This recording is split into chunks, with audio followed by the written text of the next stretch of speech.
Hey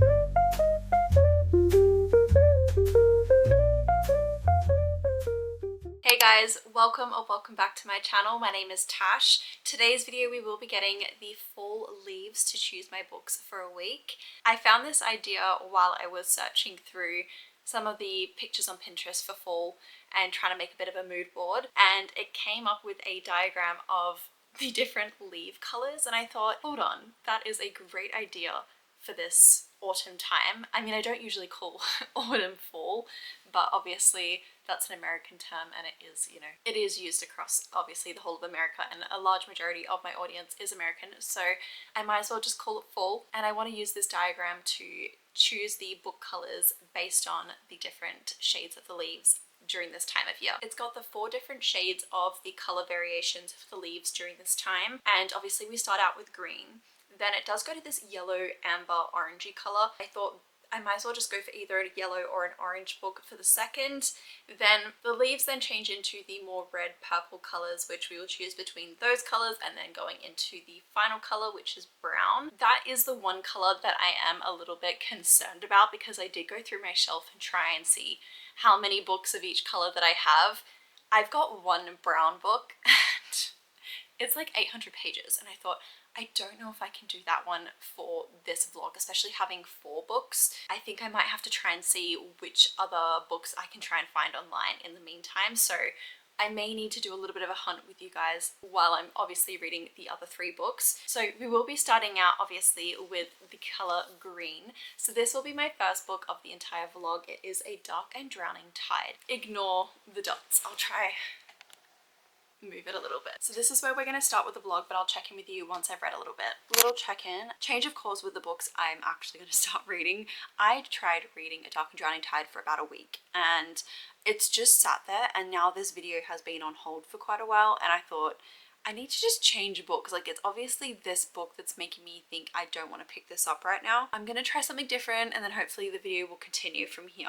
Yeah, I don't know what it was about it. I physically am just like, I don't want to pick that up right now. It's not what I want. But for some reason, I found this book. I don't know, it was on this random website. I don't even know how I was searching it up. I was just trying to find a website that like you could search certain tropes. So I was searching like lots of tropes, and then all of a sudden this was like within the recommended section. It's called Wolfsong by TJ Klune. I ended up putting it into my Goodreads and saw that it had quite a few reviews, and I was like, interesting.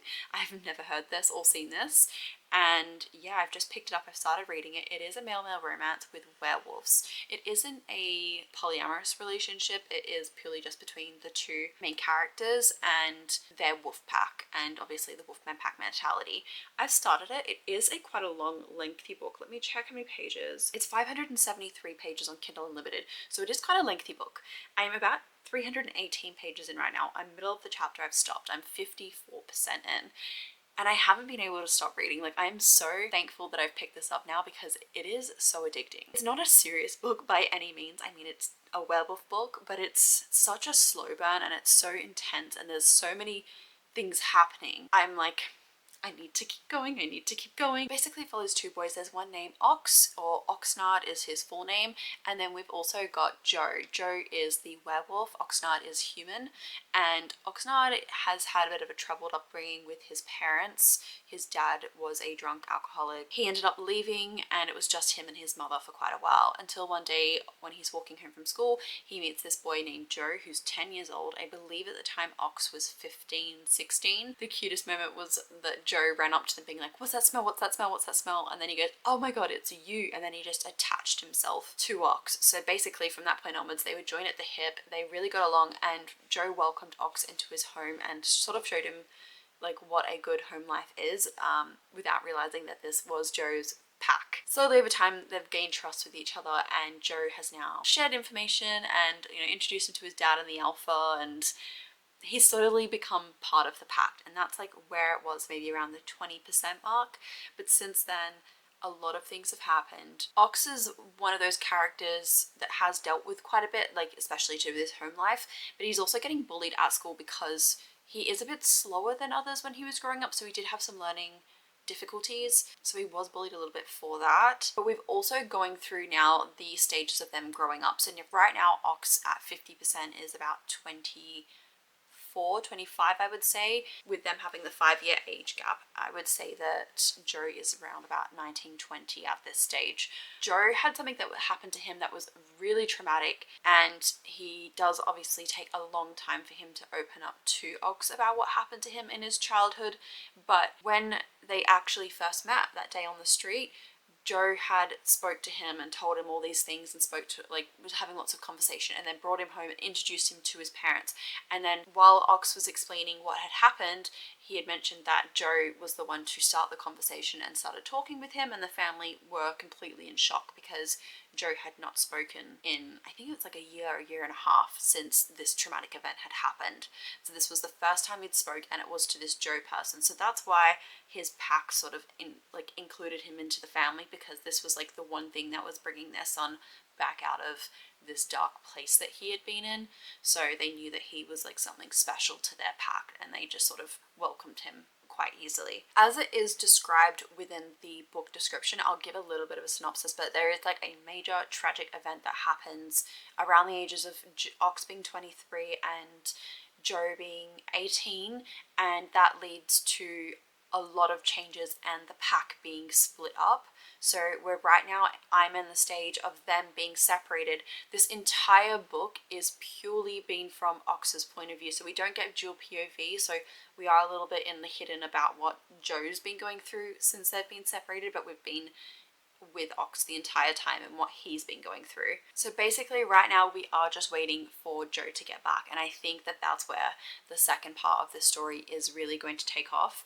I don't know if this is a series. Let's go and have a look actually, because I don't know much about this book besides I've just like picked it up, started reading, I've become obsessed. I'm assuming that there's going to be multiple books because there are other characters in this which sort of, I feel like there is going to be a romance between. So yeah, it is a series. So we've got book 1 is Wolfsong, book 2 is Raven Song, book 3 is Heart Song. Oh, there's lots of novellas between two. And then we've got Brother Song. Interesting. I wonder if these are for different characters. With these packs, they are like fluid, so they don't really have sexual orientation with wolves. So you can sort of see like there are lots of different couples forming between all of the wolves, and especially other humans and other magical creatures within these books, because it's not just the wolves. Like they said that basically like any creature you can think of, like that's out there, but we've just not encountered all of them. Right now we've been dealing with wolves and and witches. They're the only two so far. So I'm excited to see where this series goes, because if this book is just as good, and the second book and third book have many reviews and really good ratings, so I'm very keen to read more of this series. And the second book has a red cover. I don't know if I can read 2 because they are quite long, but we'll see how it goes. I'll check in with you once I've read a bit more, maybe when I finish the book. Hey besties, I just wanted to give you guys an update about Wolfsong. I finished it. Do you know what? It kept momentum quite regularly across the entire book. Like it didn't slow down in pacing. It was, I would say, like a slower fantasy book, but that's because there was so much that happened, and obviously it was around 550, 600 pages from my memory. Kindle pages, I don't know if that's physical book pages, but it did read so quickly because a lot of it was pack mentality, like repetitive saying, like that was how they communicated to each other in their heads. So they were quite repetitive with things like that, but that was just like their communication style, like you couldn't really change that. So that's probably why it was dragged in some areas, but it didn't feel like that when you're reading it. But I would say overall, like I didn't and I didn't know that this author was the same author as another book. What's it called? It's the House on the Cerulean Sea. I was right. He wrote that, and that has obviously almost 1 million reviews on Goodreads. Very popular book. I've never read it. This was written in 2023, and the Cerulean Sea came out in 2020. So this is published after that book was done. It has about 90,000 reviews, and I really enjoyed the writing. I really enjoyed the story. The plot was definitely a slow burn.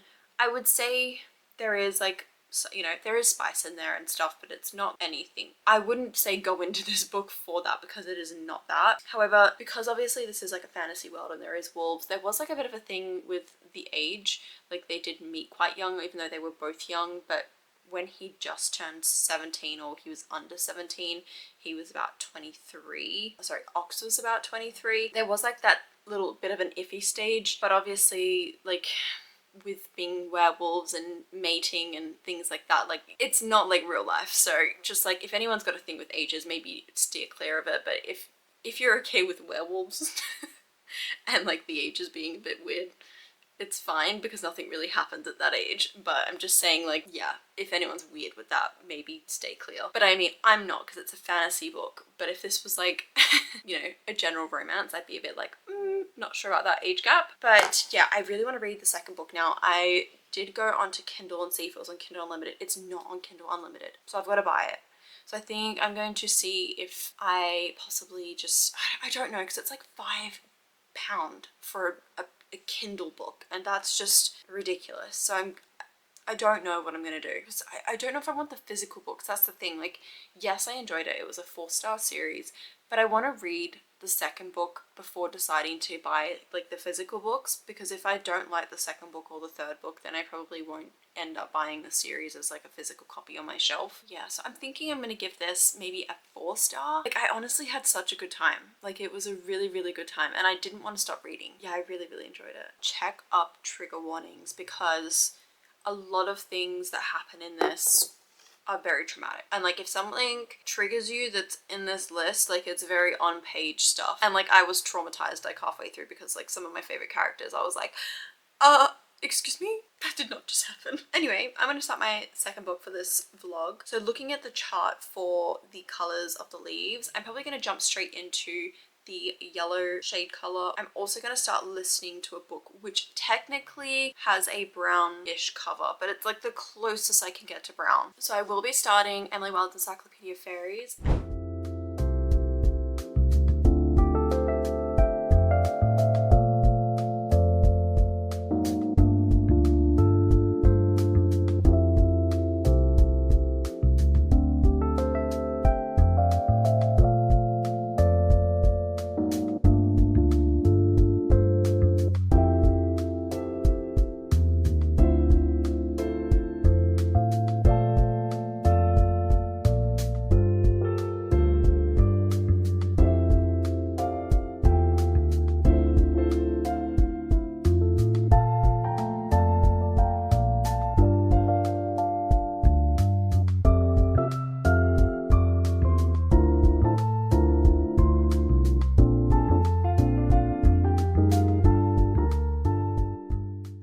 Guys, I just woke up about probably an hour ago. I started doing my makeup and I'm just about to do my hair, but I realized I haven't given you guys an update for the second book I've started for this video. I've gone into the color yellow, and obviously, as you can tell, I've chosen Emily Wilde's Encyclopaedia of Fairies by Heather Fawcett. Why did no one tell me that this was so good? I did not think that there was going to be a romance in this, but then when I actually read the synopsis, I was like, oh, and then I was reading, I was like, oh, this is sort of interesting. I'm kind of enjoying it, not loving. Maybe 20 pages later, there was a little plot twist thrown in, a tiny little twist in the story. That little bit of information completely changed my perception of this book now, and the plot and where it's going. I'm so excited to continue reading this. I don't know what I was expecting, but I was not expecting that. Like, I sort of knew that there was going to be something along those lines, but I didn't think that that was going to go that way. Now, seeing where this is going, I'm like, Why didn't I pick this up last year when I bought it? I bought this, I think around this time last year, maybe even December, so maybe like 10 months ago. And this has been sitting on my shelf for 10 months. Craziness. Anyway, I'm at page 86, which is the 30th of October. It goes by dates and like her journal entries, so we don't actually have a specific chapter. Basically, as you can tell, we're following Emily Wilde. She is the main character. She is a folklorist. She's traveling around the entire of the UK. I don't know if it's the world, but so far primarily it's been based around the UK, and it's set in a different time. I don't know what time it is, but it seems like a very early on fantasy setting. She's gone and traveled to this stone house in the middle of, I can't even pronounce this place. I'll put the name up on the screen here because I'm not going to be able to pronounce it. The audiobook is life-saving because there are a lot of words in here that I would not be able to pronounce just reading them. even like some of the characters' names, like one of them's Christian, but it's spelt like this. I would have not have guessed that that's Christian, but like when you actually hear it and then you look at it, you're like, that makes sense. I would have made that so much more complex in my head. Anyway, so she's traveled to this place.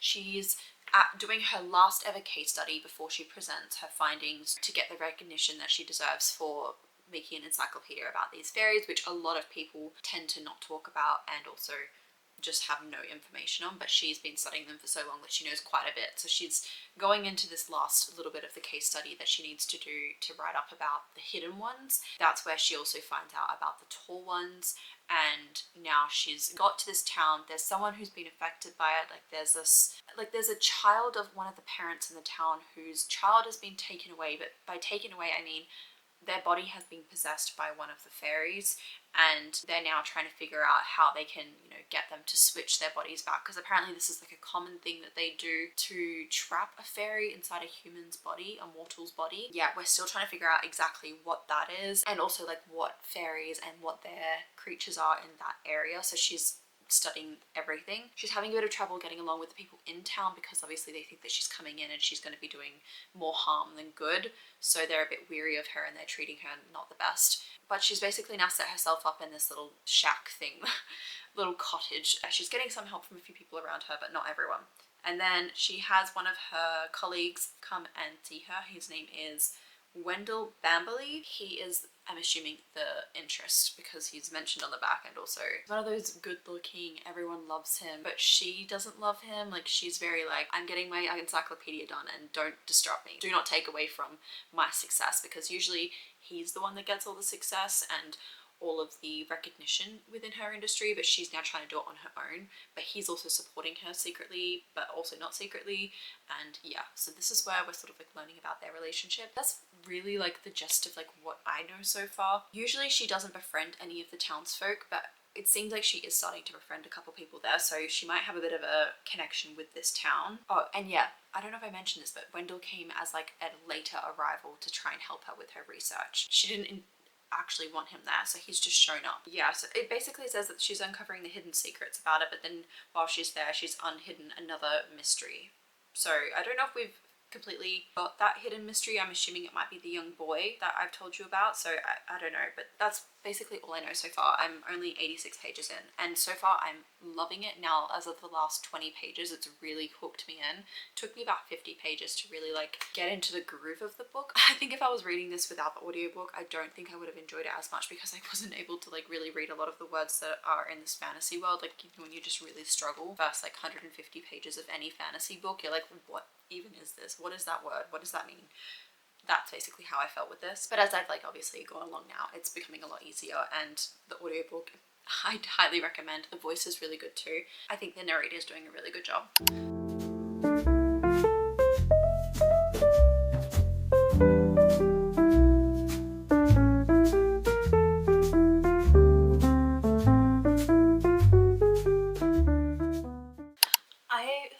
So much more of this book, but this is actually the second. Got a little snippet here. I think it might even be like 2 chapters worth. It's quite a chunky bit of the book, so I'm actually done. That is crazy. I didn't think that was going to be the ending, and now I really need to buy the second book. I'm just shocked at how long this has been sitting on my TBR cart. Like, there must be so many books on there that I've had sitting there for about a year now, and I've not even touched them or read them, and they could possibly be as good as this. This is a 4.5 star read. I just know it.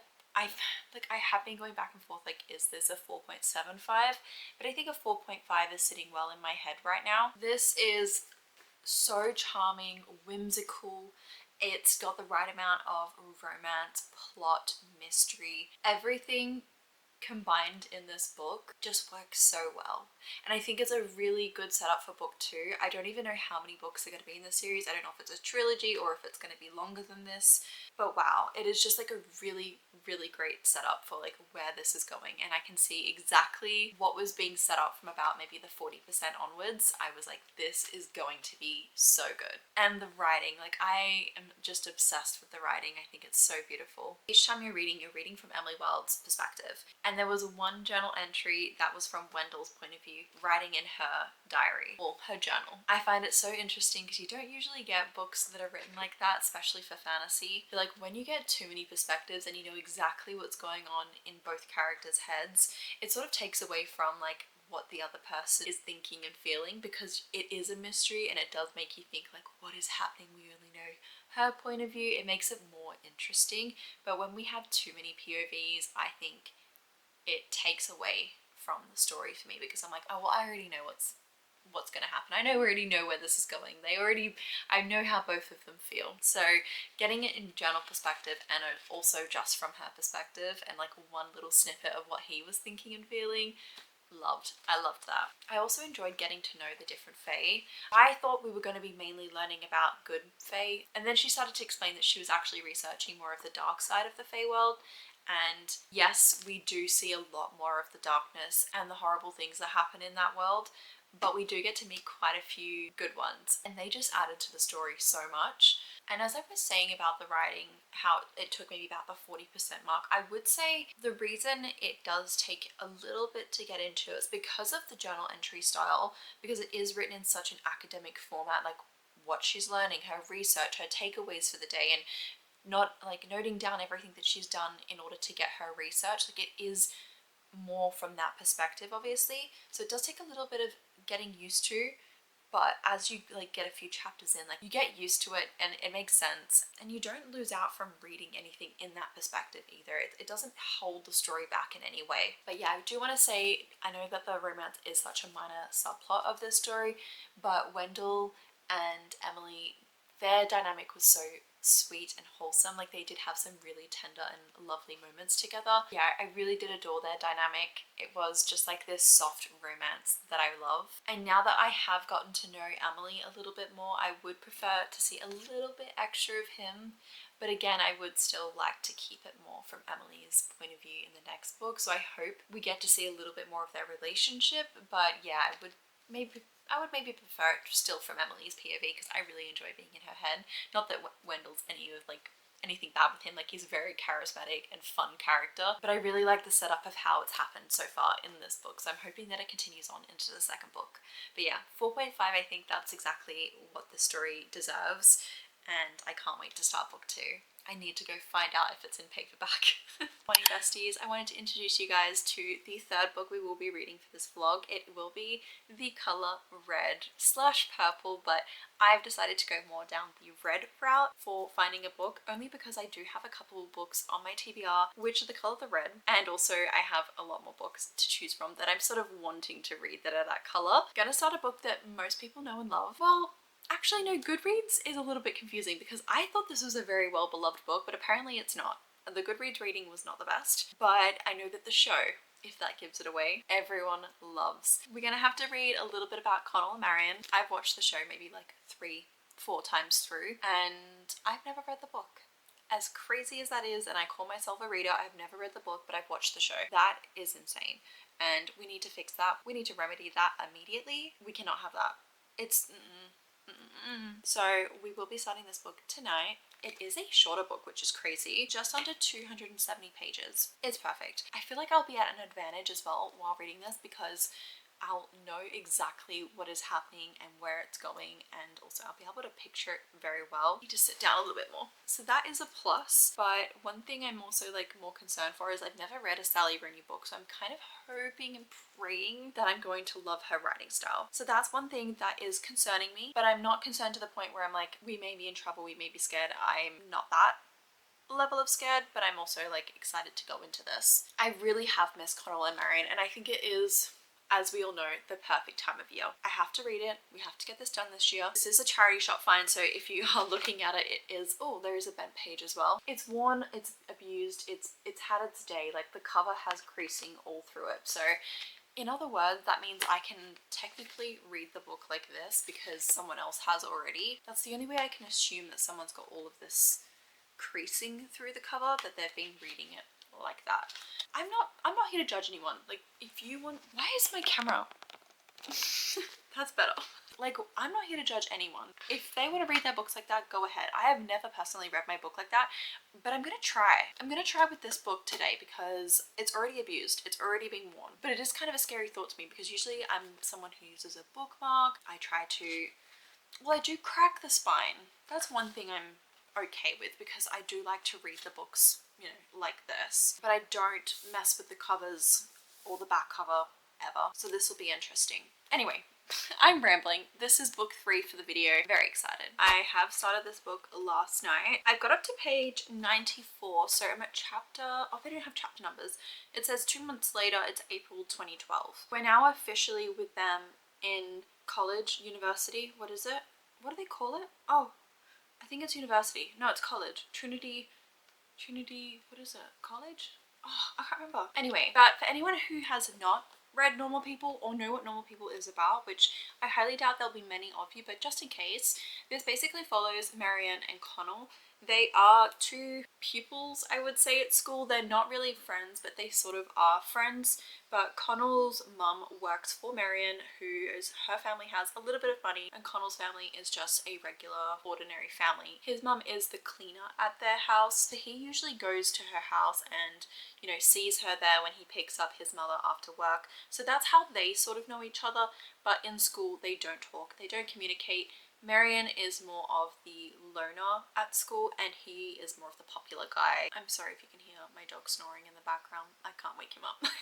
With him slowly coming to the house and regularly seeing each other, they slowly build up this connection and they realize they have like similar interests between themselves, and he starts to understand and realize that he might be attracted to her, and then they formed this relationship, but the relationship is completely a secret and must be kept from everyone at school and no one must know. Slowly now, like, moving into them going through all of the horrible things that can happen to someone with bullying and anxiety, and wondering how people are going to perceive them at school for, you know, not dating someone who's of their like status. Relationship type that they have, it is all secrecy, miscommunicating basically almost 100% of the time. Like, they do not communicate how they're feeling correctly and they're always assuming what the other person is feeling and thinking, and that just sort of gets them in this terrible space where they only say half of what they truly mean and want to say. And yeah, it's just like a toxic cycle of them going back and forth in life until, you know, they get older and later on. So far we've been through their whole history of them in high school, and now we are moving into university. And what I love about this story in particular is that, yes, it is toxic, it is frustrating to read, it is just a bunch of miscommunication in general. It's just everything you don't want a love story to be because of what the characters go through and, you know, everything that they do to each other. But in reality, like, this is a lot of people's relationships, and a lot of people are treated like this and also are not communicating the way that they should be when they're in relationships and friendships and just love in general. And I think it's just really realistic to a like life. Yes, this does happen and it happens a lot. Definitely check up trigger warnings. I'm not gonna lie, there are a lot of things in here that are not for some readers. So just make sure you check up trigger warnings. There is a lot of terrible things that happen and just very confronting things that happen. But I think it's a really interesting read because, like, it will show you a perspective of things that, like, women do put themselves through and also what they allow themselves to be put through, and not like in a sense of like, I don't really know like what I'm trying to say. I've literally just lost my train of thought, but overall I would say like this is a really good story about like love, class, that's what I'm trying to say. Like, this is a story about the different class levels, work, communication, it's literally life. But yeah, you do want to literally strangle these characters at some point, but also you just feel the emotions for them because you're like, oh, I have those thoughts when I'm out at a party and I think everyone is thinking a certain thing about me, or when I'm with someone and I think I've said the wrong thing and then I think about it for days afterwards. Like, that's what this is. Like, it's just 2 people with anxiety and lots of troubled things that have happened to them, and I love it. Anyway, I've been rambling for too long. Once again, I need to stop. I think I'm gonna try and finish this book today because right now I am currently watching this show with my partner, so it's been fun watching each episode. Like, we usually watch maybe 1 or 2 episodes every few days or so, maybe a bit longer than that, but then I get to like read the book now, so it's been good to have the refresher in my head of watching the show and now reading the book. So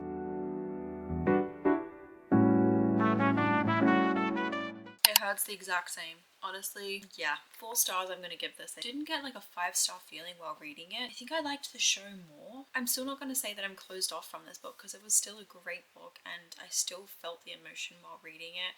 But I think I just kept referring back to the show while I'm like obviously like thinking about it. The order of how it all was like, put together is definitely changed from the book because it's a bit all over the place with the book. It goes back and forth between like flashbacks, as where with the show it's definitely in chronological order. Paul and Daisy were just so perfect for that role and for their connection and like how they acted that out. As where when I'm reading it, it didn't give me that same like, oh my god, I need to read this book again as soon as I finished it. Yes, you can feel the toxicity. Yes, I was frustrated and at times I really just wanted to stop reading because I knew where this book was going. But I also was like, it's Marianne O'Connell, like I can't stop. Like I know where it ends.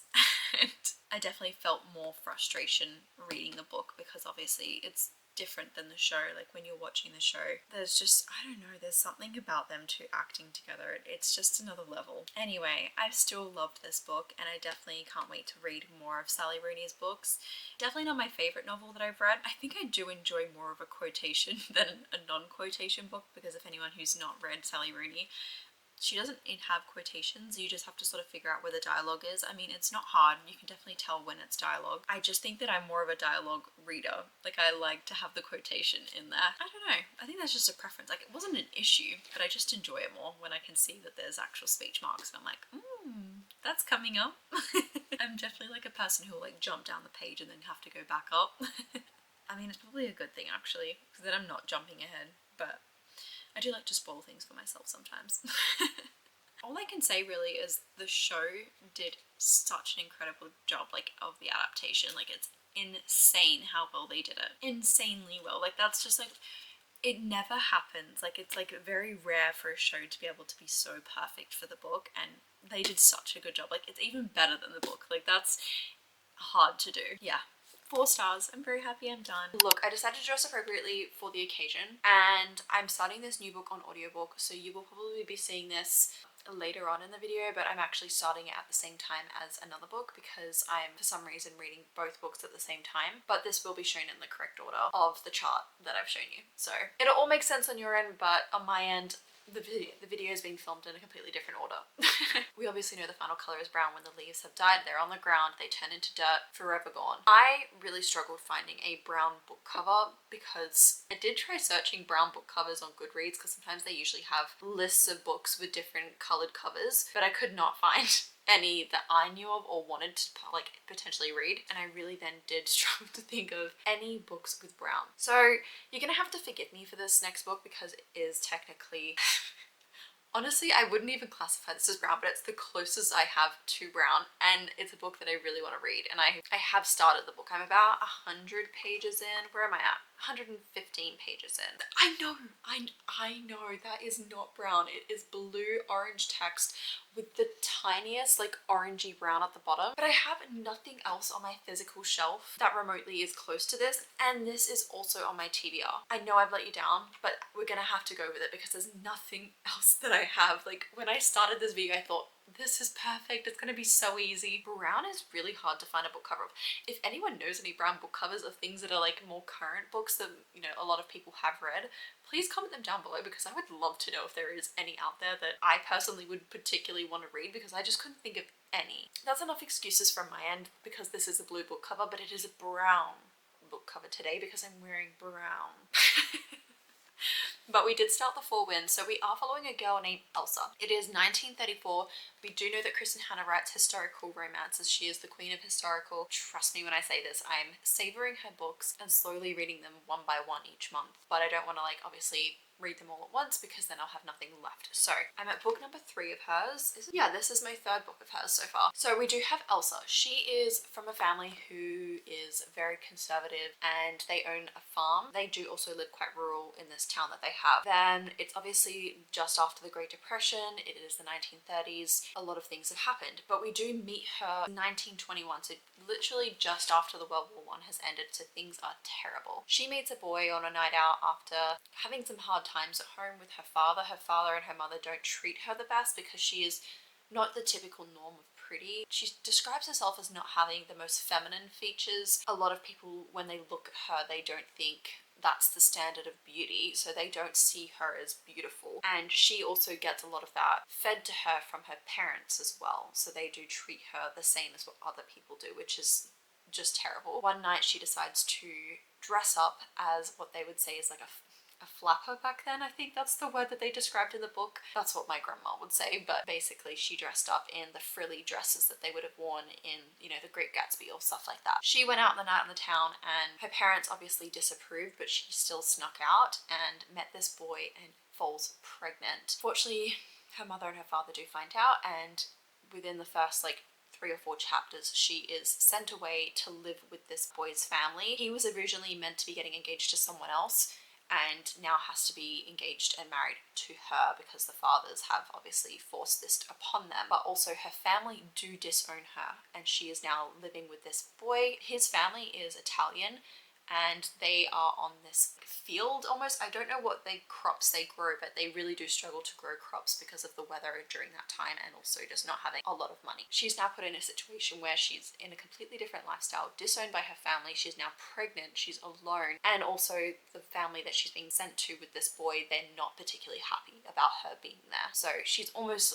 alone entirely, and she's dependent on this child coming in order to bring her some form of happiness. And then once we meet that, and that's all happened, it does a time jump 10 years later, or no, 12 years later, which is now roughly where I am. I'm 4 chapters into the 10-year time jump, so it's 1934 at the moment, and we're explaining points of view now from Elsa's point of view and also the child's point of view, and showing where they are at this moment and how their lives have turned out. What it says on the back is that she is forced to make a decision because the farm that they are on, which I'm slowly reading about now, they are really struggling to grow crops, and each year it gets harder and harder. And what they do have to sell, they're making bare minimum money, so they are very poor. She's trying to decide whether she stays on the land that she loves, which she's now grown to be a part of with this family, or move to California to get a better life for her and her child. Right now I'm learning a little bit more about the relationship dynamic between her and what's his name again? It's Rafe. Oh my god, I almost thought his name was Giovanni. Yeah, so it's Rafe. And then we've got Elsa, who is obviously in the relationship and now married to Rafe. And then we've also got her child, which is, Loretta. Her name is Loretta. They live on the same farm with Rafe's parents. But anyway, I'm obviously enjoying getting to know the characters, which it is again the typical Kristen Hanna format where you slowly get to know the characters and you build that connection with them. And then more towards the end of the book is where the plot takes up, and things are very fast paced from maybe the last 60% of the book, I would say. Right now I am building more of a connection with Elsa, but Loretta is now just becoming a more prominent character in the last 4 chapters, so I'm assuming we'll grow up with her as a child because we are getting a lot more of her POV so far. We haven't had any POVs from Rafe. Elsa and Rafe don't really have the best relationship because obviously this was forced on them at such a young age. I believe Rafe was 18 and Elsa was 25. Questionable age gap, but being the 1920s when it happened, I'm assuming that was a lot more common back then. Definitely not today's day and age. 1920s, that time people were getting married quite young, and Elsa had always been the last one in her family to even be considered for that because of obviously what she's grown up with her family. I'm not really sure where this is going to go. I feel like I'm hoping that it's not going to go down the same route as The Great Alone, because this is a very similar setup, I would say, with having the one child and the parents together, and I don't want to see that, but I feel like it may go down that route. But who knows, it could be something completely different, which I'm sort of hoping for.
Four Winds, and I'm gonna say I've sat on the rating this morning since finishing it last night. I really think it was more of a 4.25 read for me. Yes, Kristen Hanna is definitely still one of my favourite authors. I didn't connect the same way that I connected with her other books, but that's not to say that this book is nowhere near great. Like, I'm obsessed with this book and these characters as well. I just didn't have that 5-star feeling like I had with the two others, and you know what, that's going to happen with some authors and some books. Like, some books are going to be your favourites over others. But besides that, was not expecting where this plot, story, the plot twist at the end was all going, all of it. I just didn't expect that particular thing to happen, but I understand why it happened. And the one thing that didn't happen while reading this book is I haven't cried, which is crazy because I'm definitely a huge crier. I've listened to all of her books and also physically read the books at the same time, so I've consumed every single one of her books the exact same way, but this one didn't make me cry. So maybe there was something to do with the connection with the characters at the start. Maybe I didn't feel that connection like I have with the others. That's one thing I did note, and that's probably what affected my rating a little bit. I am such a person to rate things based on how I feel while reading them, so that was definitely a big factor in it, because yes, what does happen in here is very sad. So if I didn't cry, I'm like, obviously it's just not that same level of emotion for me. One thing I'm gonna say about Kristen Hanna's writing is she is just so good at the atmospheric feeling while reading. The way she describes certain events that happen, especially being a historical book set in the 1930s, the Dust Bowl, the Great Depression, that time in particular, like a lot of things happen. I remember her describing certain things, like with the way that the dust would pushed up against cars. There would be certain critters. I don't remember what they were. I think they might have been crickets or something. But I remember her describing the way the crickets would come down the walls. Just the way she's able to like make you feel almost uncomfortable, because obviously like what is happening is like so crazy. She's able to set you in that situation, in that scenario, and really feel like you're there with the characters and like really picture what is happening to them. And that's one thing I do admire as her as an author. She's able to describe that so perfectly without any issue. Like anytime I'm reading her books, I'm like, I can imagine exactly what she's saying and what she's describing. I have no doubt about it, and it makes you do want to go and like Google what is this, like what has happened, because I had to go straight away and Google the Dust Bowl and like the cars and what it looks like. It's just, I'm just like, how does that even happen? Like that is just crazy. I've never experienced anything like that with like nature as such. One thing I did also note as well, just thinking, just came to my mind right now, but the romance relationship that was in here between Elsa and one of the guys in the story, I wish we had a little bit more time with them as characters to develop a bit more, because that sort of just felt like a really like subplot to me, and I think she deserved a bit more love. Not obviously the entire ending, but just I wish we had a little bit more of that. If you're looking for a book that has a really good and realistic relationship between mother and daughter, this is definitely a book for you to read, especially if you love a historical. But the mother-daughter relationship that it especially focuses on in this, I found it very realistic, especially like during your teenage years, like how a mother, you sort of see your mother, and then like as you're growing older, you see your mother in a different light. This will definitely be the book for you if you're looking for something with that mother-daughter relationship. I think this will be the perfect book for you. Besties, we are here for the final check-in for this video. I've completed every single book. I've read 3 physical books this video and 1 book on Kindle Unlimited. It's taken me so long to finish this video, and it's because I've had something happening in the background, which I will tell you guys about very soon. I've just been very busy behind the scenes doing a lot of stuff for my own personal life. I'm very happy, very excited. Yeah. Anyway, I can't say anymore. I want to give my final thoughts and opinions for all of the books today. So we did start out the video with Wolfsong by TJ Klune. I'm gonna stick with my rating of 4-star. I need to go and continue on with the series. It's a series that I'm definitely going to be seeking out in the future. It was really great, really well put together. It's also making me want to go read more of his books. I'm impressed by his writing. So yeah, recommend me any of the books where I should start with, because he has quite an extensive backlist from what I looked at. Let me know any of the other books that you guys think I should read of his. Emily Wilde's Encyclopaedia, I'm gonna stick with the 4.5 rating. I'm obsessed with it. We'll be continuing as well. And I've also ordered the second book. It's on its way. It should be here soon. Normal People by Sally Rooney, I'm again gonna stick with the 4-star rating. In my opinion, I'm gonna say I do love this show more, only because I can't even say it. It's purely based on the casting for the show. It made the story 10 times better. Their acting, their chemistry and their connection on the show it's unbeatable. Like compared to the book, like you don't feel it as much reading, but the way that they were able to portray that story in the show in such a real way, like it made it so much better, so much more impactful with their chemistry and their love. I'm a big fan of the show, but also and now I'm a fan of the book as well. So 4 stars, obsessed, can't wait to read more of Sally's work. Why am I saying obsessed for everything? Because I am. Like this has probably been one of the best vlogs I've had in a while. Like every single book is over a 4-star. That is crazy. I haven't had that in so long. And then for the final book, which we're classifying as brown, no further comments. No further comments. We've already talked about this. This is a 4.25 rating. What more do I need to say about Chris and Hannah? I have said it enough to you guys on this channel how much I love and am obsessed with all of her books. Again, the word obsessed. I need to stop. Find another word. I don't think there is an author that will top Chris and Hannah for a little while for me. I obviously am always open to finding new and adored authors, but right now she is my author at this moment. That is my final results. They haven't changed from when I read them. I was pretty certain when reading every single one of them what I was going to rate them. I'm just very happy with this vlog and these books. I think these are all books that I'm going to remember. Some of them have been on my shelf for quite a while, especially Normal People and Emily Wilde's Encyclopaedia. So happy to finally have read them, and it makes me think I need to give some of these books that have been on my shelf for a lot longer a good chance. You just never know when a book's going to be something important to you. So since starting this video, I was in like the peak autumn time. All the leaves were beautiful and orange. As of right now, literally 2 weeks later, they're almost all dead and all brown. So I've probably filmed this just at the perfect time before we get to the stick trees where there's nothing on them for the next few months. It just comes and goes so quickly this time of year. It is so beautiful. I can never get over how stunning it is here, and I'm so grateful that I've been able to live in a country where autumn is as beautiful as this, because as you guys know, I've mentioned on this channel, you just don't get that seasonal change in some places around the world, especially where I was in Australia. Being here, being able to be around it, it's so magical, and I'm so grateful that I'm able to experience it the way it happens in all the movies I've grown up watching. So yeah, very, very happy. Yeah, I'm probably going to wrap up the video here, and I will hopefully see you guys in my next video. Love you all.